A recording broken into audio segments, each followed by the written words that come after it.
We are both suckers for good doors. Oh, yeah. Oh, that was like arcade sound effects. Hell yeah. Yeah, you gotta love a good door. Nice and slow. Oh, yeah, that's it. Oh, God. Not so getting clipped out That's of great. context. That's oh, it actually exists.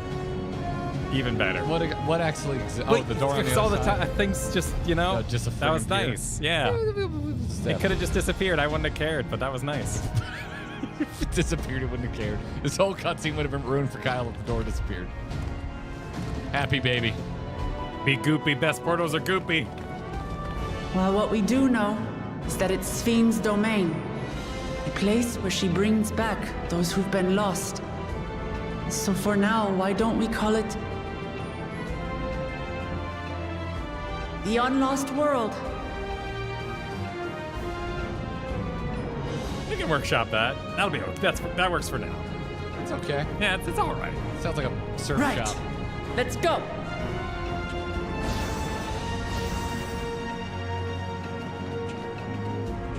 Stargate intensifies. Yeah, yeah. We're gonna do it. And we're loading.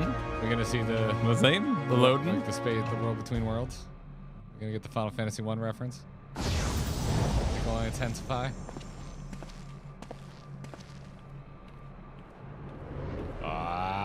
Okay. Ooh. No, that was when it's a little.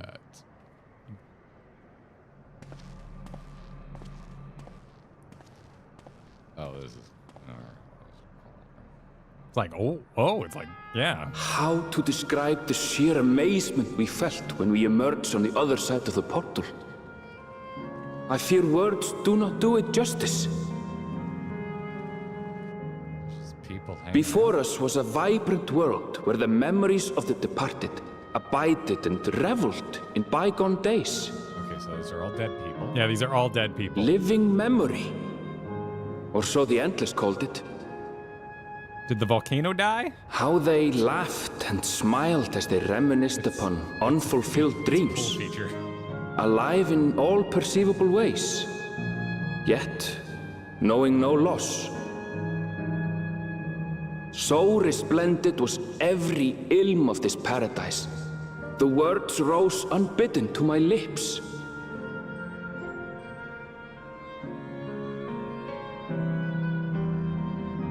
All this time, it was here. The city of gold. That was a classy transition to Aaronville speaking in person.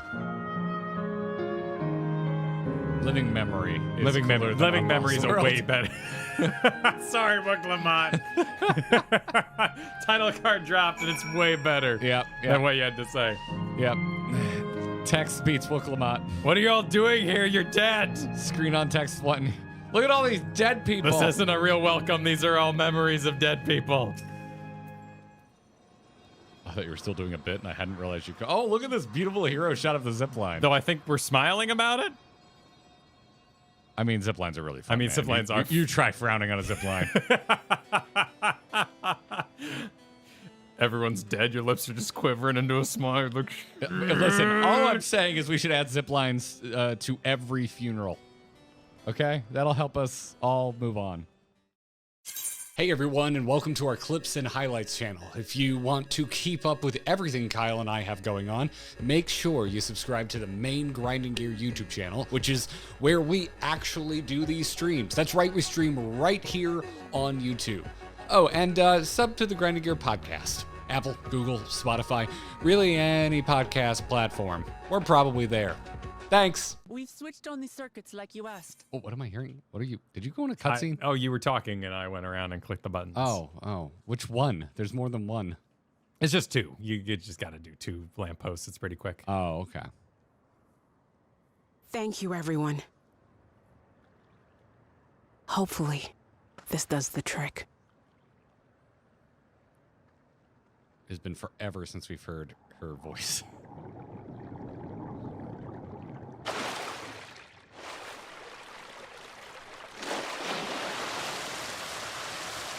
Oh, nice effect.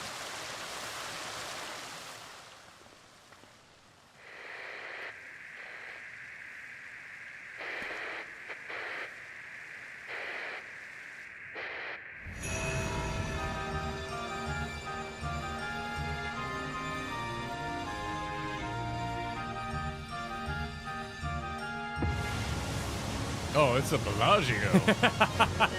Amazing. I was like, okay, I mean, the fountain's not that impressive. Look, Mother, look! Never mind. Oh my god, they're straight up doing it. They're like, we went to FanFest Vegas and we had some ideas. Wow. That was very intimate from that man. It really was. It was extremely loud in my ear.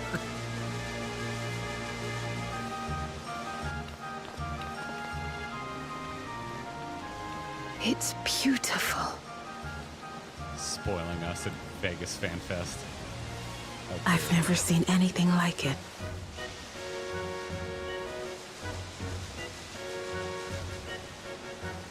But the most beautiful thing besides me is actually my son? Or something?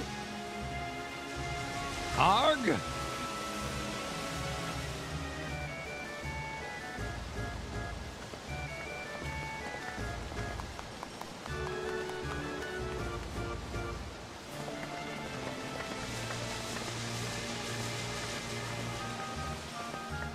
Wuk Lamat! Oh, where are you? Wuk Lamat! Oh, it's Namikka? I would but assume younger? so, yeah. By the gods, it's Namikka.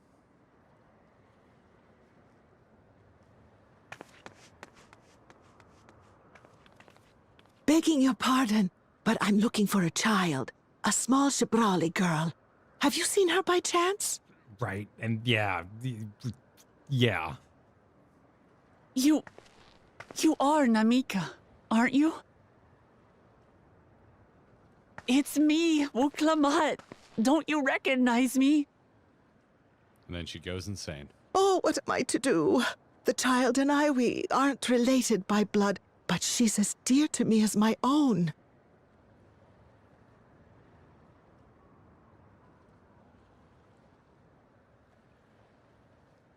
It's all right. You found her. I'm here.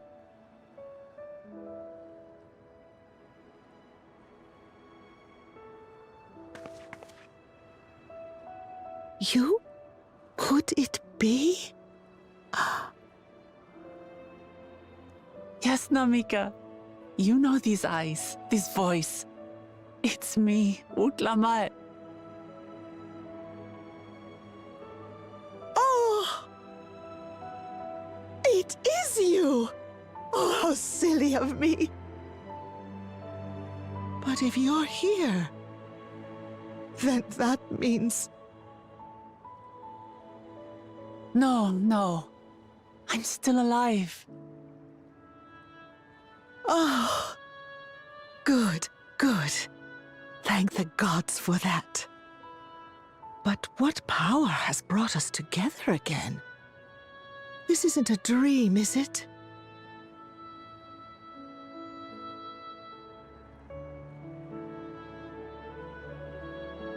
It's not a dream. Or rather, it is a dream come true. I so wanted to hear your voice one more time.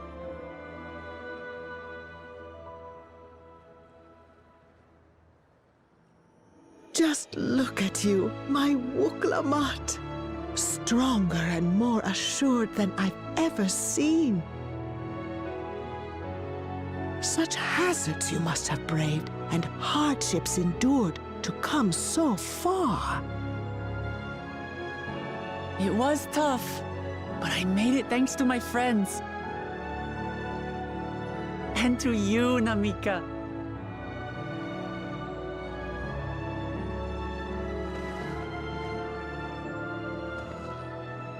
I'm the person I am now because you always believed in me. Because you loved me as if I were your own daughter. Thank you. Thank you. You're everything I could have asked for. The best mother. I'm so glad.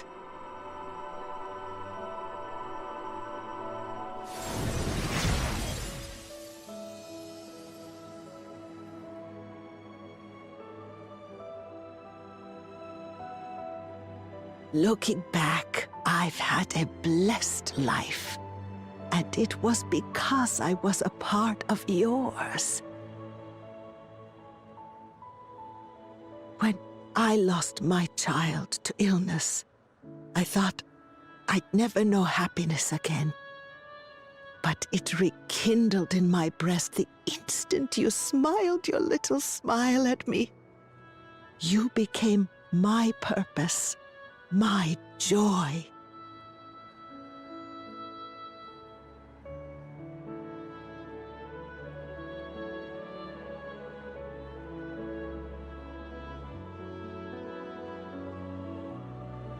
You're mine too.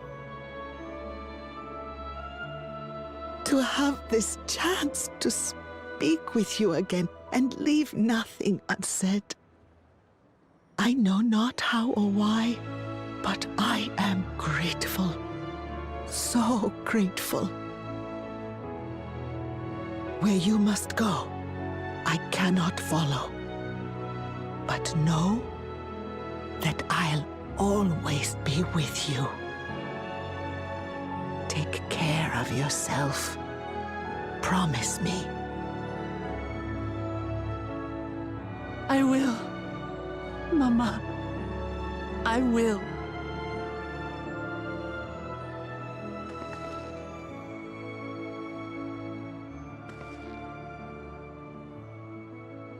And one day, we'll meet again.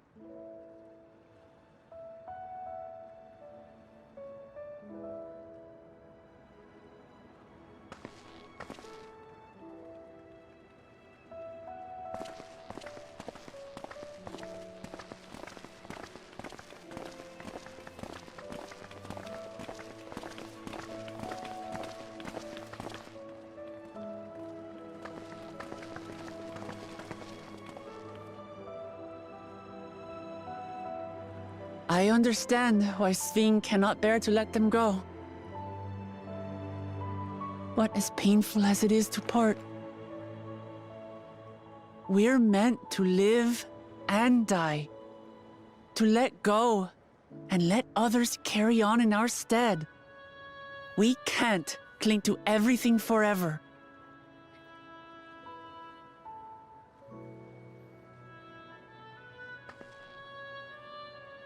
Come, let's keep moving.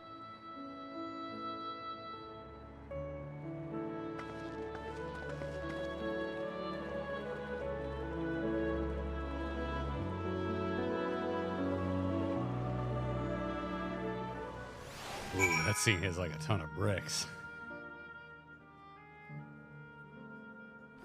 I have been waiting this entire expansion to feel any sense of kinship with all of the themes of adoption, and I haven't until that scene just there.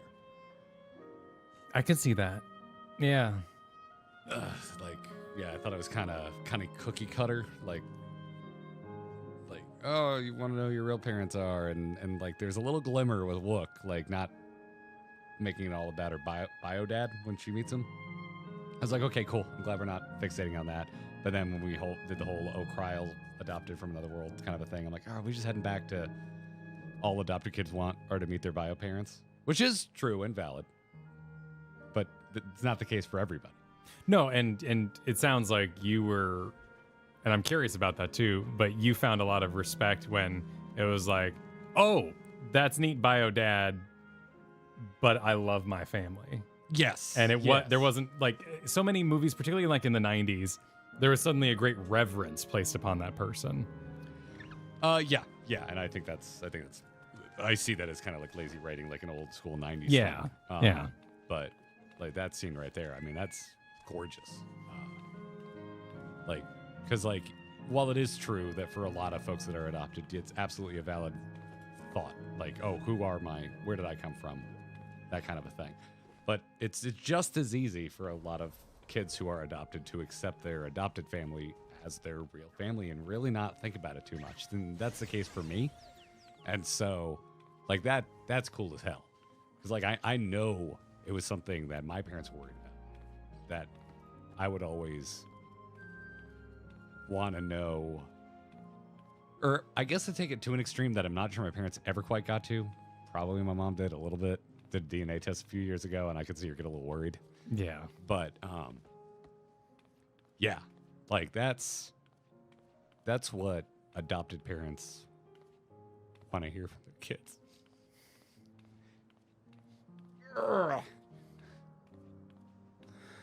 That's beautiful, man.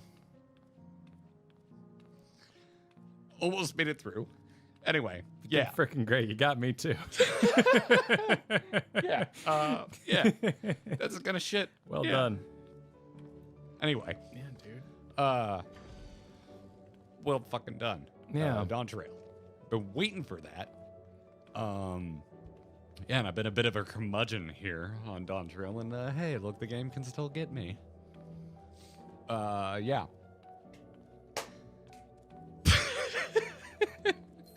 Now people are cheering for the crying. Well, yeah, it happens. Yeah, it's just hard. It's a lot to go through. I'm seeing other folks talk about different ways that hit. Where was it? I saw this one come through, and I want to make sure and I catch it. There's a few in here, but Cat's Up, who brought up Alzheimer's, because I also thought about that. I lost a grandfather to Parkinson's, which eventually ended up with dementia. Which is very, very similar, not the same, but similar. But Cat's Up was saying my mom was diagnosed with early onset Alzheimer's. We had gotten the diagnosis a month before I played through this part. I totally get its theme here. Yeah, I started to think that too in the beginning when Namikka wasn't recognizing Wuk. Because that's hard. I've had that exact same experience in real life with my grandfather, and that's always tough too. I'm coming to it, I think, a little more from the adopted angle, but Well, I mean that. Yeah. I think that is the power of that scene, that it can be, and any fiction that is powerful, as you can interpret it in so many different ways. yeah.